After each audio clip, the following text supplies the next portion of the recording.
Welcome back friends, this is current affairs funda. और आज की इस वीडियो में हम फर्स्ट वीक की बात करेंगे, फरवरी मंथ की। और ये हमारा पार्ट 1 होगा। इस पार्ट 1 के बाद में इसका एक पार्ट 2 और आएगा। अभी हमने यहाँ पर 1 फरवरी से लेकर 4 फरवरी की जो न्यूज़ है उनको यहाँ पर कवर किया है। तो अगर पहली बार आप ये वीडियो देख रहे हैं तो आप इस चैनल को सब्सक्राइब भी कर लें और साथ में लाइक करके अपना सपोर्ट जरूर दें। और दोस्तों, अगर आपका कोई डाउट होता है किसी भी तरीके का तो कमेंट बॉक्स में आप जरूर रिप्लाई करें और साथ में इस वीडियो को अपने सारे मित्रों तक शेयर भी करें। सबसे पहले क्वेश्चंस की ओर मूव करते हैं। इसमें कहा गया है, the programming committee meeting of SAARC group was held recently in Kathmandu.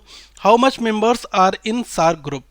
आपको ये बताना है कि अभी प्रोग्रामिंग कमेटी मीटिंग जो है सार्क ग्रुप की, ये अभी काठमांडू में हुई।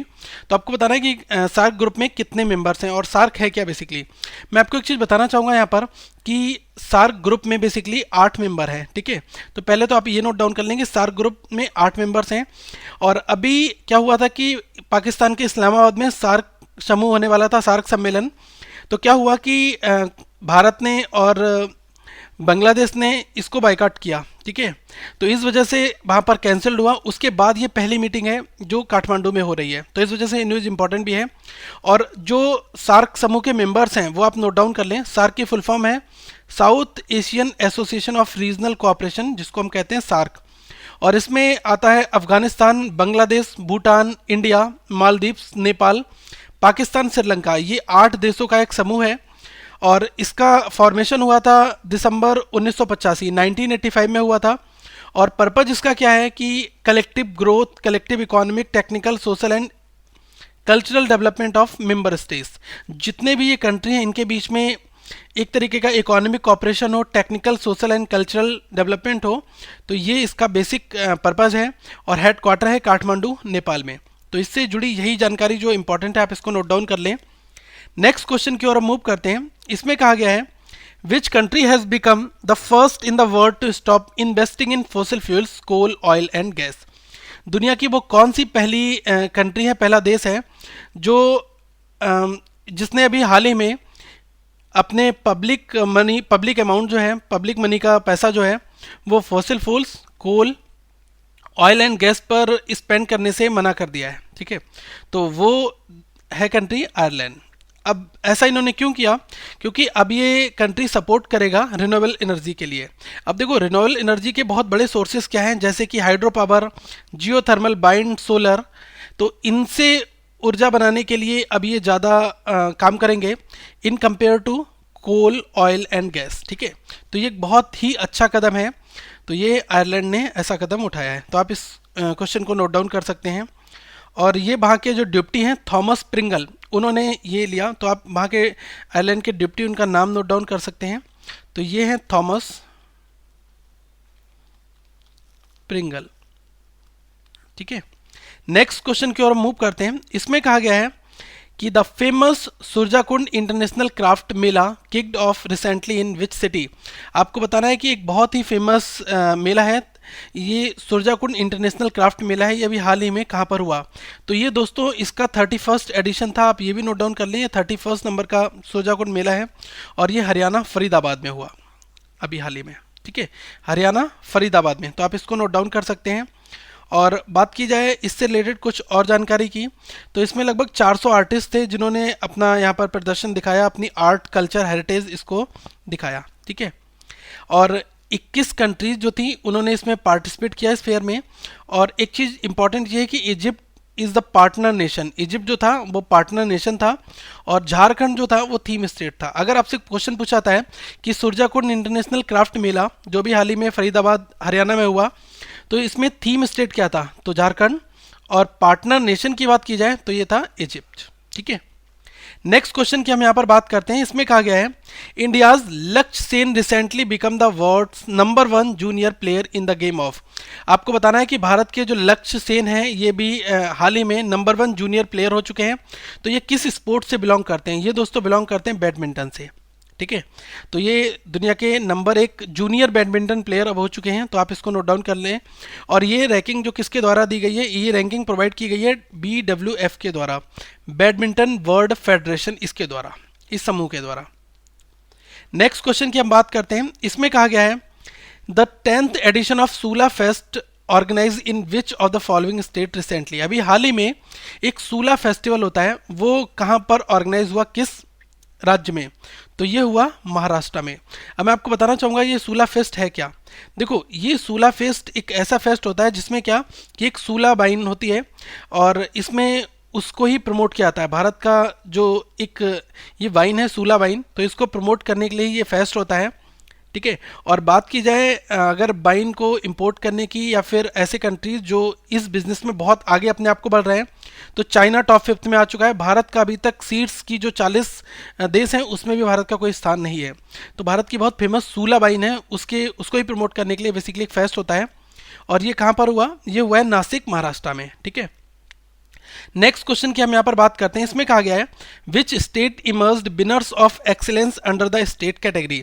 अभी हाल ही में ऐसा कौन सा स्टेट है जो अभी विनर हुआ है ठीक है। और ये जो डेटा है किसका है, ये डेटा है ई गवर्नेंस अवार्ड के लिए। आप यहाँ पर थोड़ा सा मिसिंग है, ई गवर्नेंस अवार्ड्स के लिए ये मैं डेटा बता रहा हूँ आपको। तो ई गवर्नेंस अवार्ड के परस्पेक्टिव वो कौन सा स्टेट है जिसको विनर्स ऑफ एक्सीलेंस दिया गया है अंडर द स्टेट कैटेगरी, तो ये दिया गया है राजस्थान और तेलंगाना, ठीक है। तो आप इस न्यूज को नोट डाउन कर लें। तो राजस्थान और तेलंगाना जो है ये winners of excellence under the state category, और जबकि रिकॉग्निशन किसको दिया गया है, अवार्ड ऑफ रिकॉग्निशन ये गया है उड़ीसा और नागालैंड को। तो ये इंपॉर्टेंट न्यूज़ है, आप इसको नोट डाउन कर लें। और अभी हाल ही में ई गवर्नेंस अवार्ड दिए गए हैं, और ये किसके द्वारा दिए गए हैं, computer society of India CSI के द्वारा, ठीक है। आप इस चीज़ को भी नोट डाउन कर लें। नेक्स्ट बात करते हैं नेक्स्ट क्वेश्चन की। इसमें कहा गया है कि रेलवे मिनिस्ट्री ने रिक्वेस्ट किया है सेपरेट फंड किसके लिए, फॉर राष्ट्रीय रेल सेफ्टी फंड के लिए अगले 5 सालों के लिए। तो इसका आपको बताना है कि इनिशियल कॉर्पस कितना है, कितना कोर्स के लिए रिक्वेस्ट किया है। तो ये किया है 20,000 करोड़ के लिए, ठीक है। पहला ऑप्शन बिल्कुल करेक्ट है। तो अभी मिनिस्ट्री ऑफ रेलवेज ने प्रपोज किया है फाइनेंस मिनिस्ट्री के लिए कि आप एक सेफ्टी फंड क्रिएट करिए, और वो है राष्ट्रीय रेल संरक्षा कोष, ठीक है, इसका नाम दिया गया है। तो आप इसको नोट डाउन कर ले, एग्जामिनेशन में शायद आपसे पूछा जा सकता है। और कंप्लीट अमाउंट है 20,000 करोड़, 20,000 करोड़ का, ठीक है। तो ये आप नोट डाउन कर लें। और एक जो रिव्यू कमेटी थी, high level safety review committee, तो उसकी लीडरशिप किसके अंतर्गत थी, डॉक्टर अनिल काकोदर के अंतर्गत में, ठीक है। और ये फॉर्मर चेयरमैन है एटॉमिक एनर्जी कमीशन के। तो ये भी हम नोट डाउन कर ले, इसी कमेटी के डिसीजन के बाद में इस तरह के फंड को स्टार्ट किया जाएगा। नेक्स्ट क्वेश्चन की हम यहाँ पर बात करते हैं। Who is the union minister of Panchayati Raj and rural development. Question आपसे पूछना चाह रहा है कि who is the union minister of Panchayati Raj and rural development. तो ये मिनिस्ट्री हैंडल करते हैं नरेंद्र सिंह तोमर, ठीक है।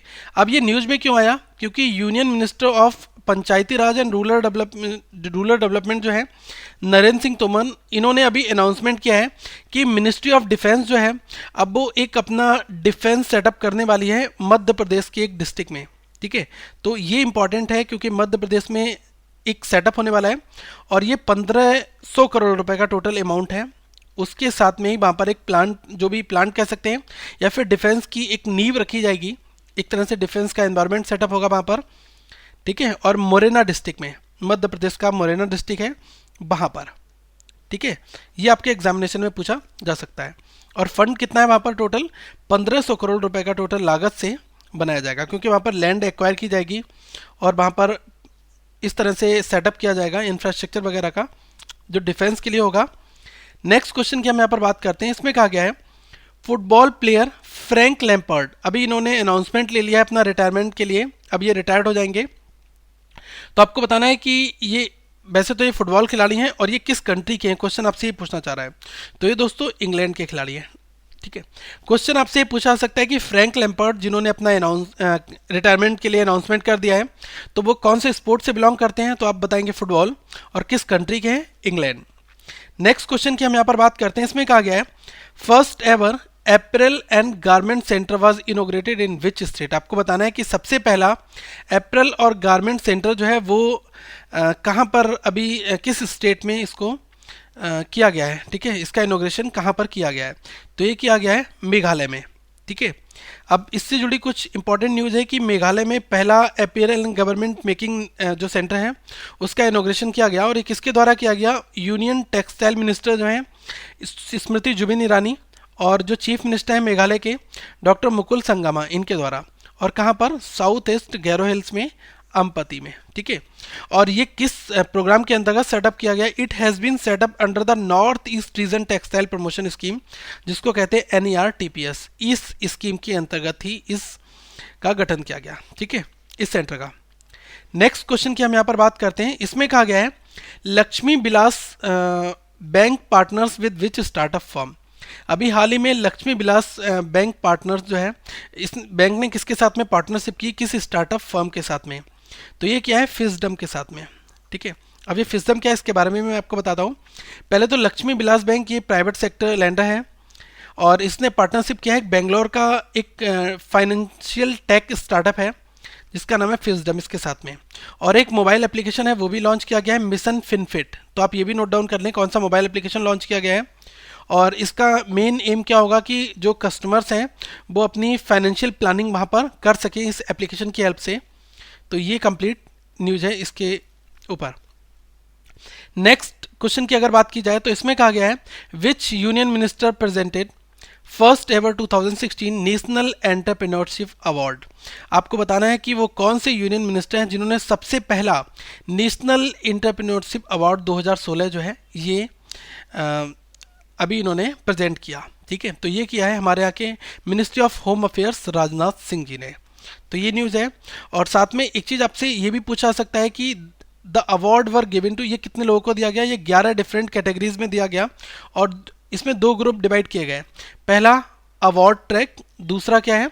Recognition track. ठीक है, और the ministry of skill development and entrepreneurship, जिसको हम कहते हैं MOSDE, इसने ही इसको इंस्टीट्यूट किया द नेशनल एंटरप्रेन्योरशिप अवार्ड के नाम से। ठीक है, और किस लिए? To increase the culture of entrepreneurship across the country, कि ज़्यादा से ज़्यादा टेक स्टार्टअप या फिर लोग उद्योगपति की ओर मूव करें, कि लोग नए नए बिजनेस को सेटअप करें और लोग एक एंटरप्रेन्योर्स बने। इसके लिए ये अवार्ड इशू किया गया। नेक्स्ट क्वेश्चन की हम इंपॉर्टेंट बात करते हैं। इसमें कहा गया है यूनाइटेड नेशंस चिल्ड्रंस एजेंसी जो है यूनिसेफ, इसने अभी एक अपील की है लोगों से कि 48 मिलियन चिल्ड्रन जो हैं वो दुनिया भर में एक क्राइसिस से जूझ रहे हैं वर्ल्ड वाइड वेब, तो उनके लिए एक तरह से फंडिंग की जाए, डोनेशन दिया जाए। तो ये कितना अमाउंट के लिए इन्होंने रिक्वेस्ट किया है? तो इन्होंने 3.3 बिलियन जो डॉलर है इसके लिए रिक्वेस्ट किया है। और ये न्यूज़ इसलिए आई, मैं आपको ये भी बताना चाहूँगा, यूनाइटेड नेशंस की जो चिल्ड्रंस फंड एजेंसी है यूनिसेफ, तो इसने 3.3 बिलियन US डॉलर जो है इसकी हेल्प के लिए रिक्वेस्ट किया है। 48 मिलियन चिल्ड्रंस जो हैं ये एक क्राइसिस से जूझ रहे हैं दुनिया भर में। ठीक है, और जो भी US के डोनर्स हैं इनके लिए कहा गया है, क्योंकि आपको बताया कि US जो है सबसे ज़्यादा डोनेशन देता है यूनाइटेड नेशंस को। फाइन, तो आप इस चीज़ को भी नोट डाउन कर सकते हैं। ठीक है, जो भी डिजास्टर से अफेक्टेड है उसके लिए ही यूनिसेफ वर्क बेसिकली कर रहा है। नेक्स्ट क्वेश्चन की बात की जाए, इसमें कहा गया है United states house of representatives introduces H1B visa reform bill under which the minimum salary would be. अभी यूएस का जो हाउस ऑफ रिप्रेजेंटेटिव है इसने H1B visa reform bill introduce किया है। तो इसके अंतर्गत मिनिमम सैलरी कितनी दी जाएगी? तो मैं आपको बताना चाहूँगा। सबसे पहले मैं आपको बताता हूँ एक न्यूज़ कि अगर कोई भी पर्सन भारत से, इंडिया से अगर अमेरिका जाता है US, ठीक है, तो क्या था कि अगर वो एक लॉन्ग टर्म के लिए जा रहा है तो उसको एक H1B वीज़ा ये लगाया जाता है। तो इस वीज़ा के अंतर्गत क्या रहता है कि वो वहाँ पर 5 साल जो है गुजार सकता है, 3 से 5 साल। ठीक है, तो जब 3 से 5 साल वो वहाँ पर गुजार सकता है तो उसकी पहले मिनिमम सैलरी जो है वो कितनी होती थी? ये होती थी $60,000। ठीक है, ये $60,000 जो है इसको हर एक वर्ष दी जाती थी। ये रूल था कि अगर H1 वीज़ा पर कोई भी भारत का एम्प्लॉय है, अगर वो US में काम करने गया है तो उसको इतनी सैलरी दी जाएगी। लेकिन अब क्या हुआ है कि इस H1 वीज़ा रिफॉर्म बिल जो है ये लाया गया है, तो इसमें मिनिमम सैलरी जो है वो 1,30,000 होनी जरूरी है। अब ऐसा क्यों किया, मैं इसके पीछे आपको बताना चाहूँगा। क्योंकि अभी डोनाल्ड ट्रंप आए हैं, इन्होंने हाल ही में अपने इलेक्शन की जब इनका मैनिफेस्टो आ रहा था और अपनी रैलीज में भी इन्होंने कहा था कि मैं H1B वीज़ा में रिफॉर्म्स लाऊंगा। क्यों?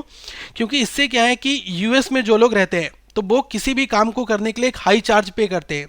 तो क्या है कि USA की जो कंपनी है वो है बहुत ज़्यादा चालू, तो वो क्या करती हैं कि भारत से लोगों को रिक्रूट करती हैं, भारत से लोगों को बुला लेती हैं कम सैलरी में। तो अब जब इसकी लिमिट बढ़ा दी गई है 60,000 से, ये कर दिया गया है 1,30,000, तो आप ये सोच सकते हैं कि जब 1,30,000 यूएस डॉलर दिए जाएंगे तो वो भारत वाले बंदे को क्यों बुलाएंगे, वो अपने यहाँ वाले बंदे से ही काम कराएंगे, क्योंकि इस सैलरी में वो बंदा भी काम कर सकता है। ठीक है, तो इससे क्या है कि भारत के लोग जो है H1 वीजा के थ्रू यूएस जाते हैं, इनको बहुत ज़्यादा, अब इनके चांसेस बहुत कम हो जाएंगे तो ये बिल आने से। ठीक है, और ये डोनाल्ड ट्रंप जो वहाँ के प्रेसिडेंट हैं उनके द्वारा ही ये बिल लाया गया। नेक्स्ट क्वेश्चन की हम यहाँ पर बात करते हैं। इसमें कहा गया है which country is going to host 2020 Olympic games. आपको बताना है वो कौन सा देश है जो 2020 के ओलंपिक गेम्स को होस्ट करने जा रहा है। ये आप सबको पता है, जापान। और कहाँ पर होने वाले हैं? टोक्यो में। ठीक है, जापान का टोक्यो। तो जो नए लोग हैं उनको ये न्यूज़ मिल जाएगी। साथ में इंपॉर्टेंट यहाँ पर ये है कि ओलंपिक और पैरालंपिक दोनों वहाँ पर होंगे, ये भी चीज़ कंफर्म है। तो वहाँ पर जो मेडल्स होंगे वो किससे बनाए जाएंगे? वो रिसाइकल्ड मोबाइल फ़ोन जो है उसके द्वारा बनाएंगे। तो इस वजह से ये न्यूज़ आई। तो अगर आपसे कभी कोई पूछा जाए कि वहाँ पर जो मेडल होंगे वो किससे बनाए जाएंगे, रिसाइकल्ड मोबाइल फ़ोन जो होंगे इनसे वो चीज़ बनाई जाएंगी। तो एक मैसेज दिया जाएगा किसी ना किसी तरह से कि रिसाइकल चीज़ों से भी कुछ चीज़ें बनाई जा सकती हैं, और एक तरह से जो इलेक्ट्रॉनिक कचरा है उसको एक तरह से हमने रिसाइकिल किया और इसको मेडल्स के फॉर्म में इसका फॉर्मेशन कर दिया गया। ठीक है, तो आप ये नोट डाउन कर लें। नेक्स्ट क्वेश्चन की हम यहाँ पर बात करते हैं। इसमें कहा गया है name the British prime minister who receives UK parliament's approval to begin Brexit process. अब आपको अल्टीमेटली ये बताना है कि ब्रिटिश के वो कौन से प्राइम मिनिस्टर जो अभी हाल ही में हैं जिन्होंने यूके पार्लियामेंट से एक अप्रूवल रिसीव कर लिया है जिसमें ब्री एक्सिट का प्रोसेस जो है वो एग्जीक्यूट कर दिया जाएगा। ब्री एक्सिट क्या है? ब्रिटेन का यूरोपियन यूनियन से एग्जिट हो जाना, that is called the Brexit. तो जो ब्रिटिश पीएम है जिनका नाम है थेरेसा मे, तो ये इनके द्वारा ये सारी फॉर्मेलिटीज पूरी की जा रही हैं। तो आप इस चीज़ को नोट डाउन कर लें।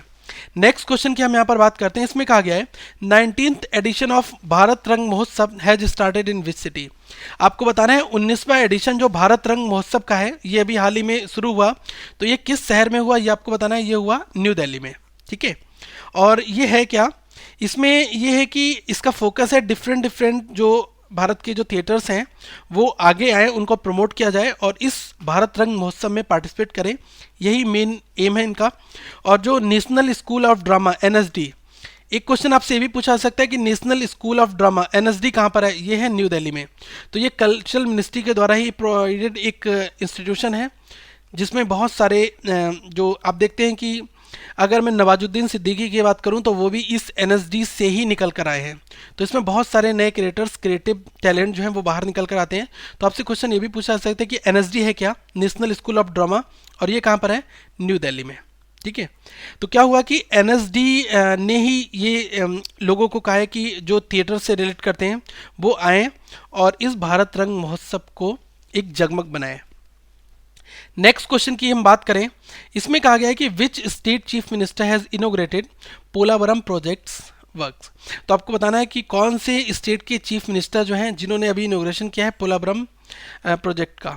तो ये किया है आंध्र प्रदेश। ठीक है, आंध्रा के सीएम है एन चंद्रबाबू नायडू। इनका नाम मैं यहाँ पर नोट डाउन कर रहा हूँ, एन चंद्रबाबू नायडू। और आपको ये समझना होगा कि ये प्रोजेक्ट है क्या। देखो, पोलावरम प्रोजेक्ट जो है ये मल्टीपर्पज़ इरिगेशन प्रोजेक्ट है, सिंचाई के लिए एक प्रोजेक्ट है which has been accorded national project status by the central government. Central government ने इसको नेशनल प्रोजेक्ट का स्टेटस भी दिया, इस वजह से ये बहुत ज़्यादा इंपॉर्टेंट है। The project will be taken up with the special technology with Germany. और ये किस देश की हेल्प से ये प्रोजेक्ट एग्जीक्यूट किया जा रहा है? जर्मनी। ये सबसे इंपॉर्टेंट चीज़ है, तो आप इसको भी साइड में नोट डाउन कर लें। नेक्स्ट क्वेश्चन की हम यहाँ पर बात करते हैं। इसमें कहा गया कि फाइनेंस मिनिस्टर अरुण जेटली जी, इन्होंने प्रपोज किया है एक फ़ी जो ली जाएगी, डिलेड फीस होगी। ये जो लोग इनकम टैक्स रिटर्न फाइल करने में देर करते हैं, देरी से रिटर्न फाइल करते हैं, तो उनके लिए एक तरह की पेनल्टी लगाई जाएगी और वो पेनल्टी कितनी होगी? 10,000 रुपये होगी।